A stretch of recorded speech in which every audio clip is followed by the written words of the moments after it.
In this video, we're going to go over how you can create and add modules to a dashboard. I'll start by going to the Manage button at the top right of the dashboard page.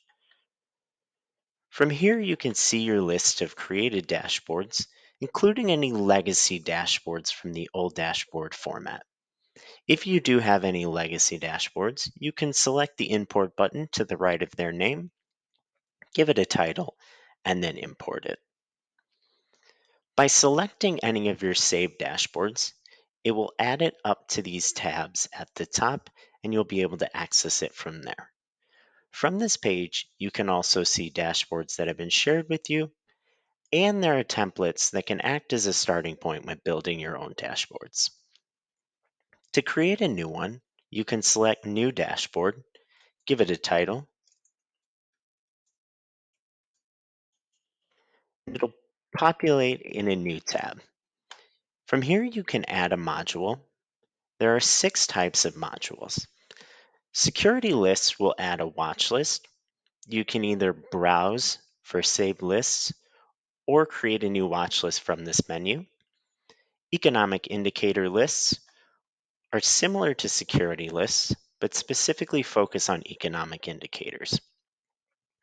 Charts will allow you to add a saved fundamental chart or create a new chart using the new Fun Chart button that you can then add as a module. News will allow you to view news headlines either for saved watch lists, or you can view all news headlines. Alerts will add a module that specifically shows your recent alerts. Scatterplot is similar to chart, but rather than a fundamental chart, it will add a scatter plot. So let's start by adding a security list. I'll browse and go to my model portfolio holdings,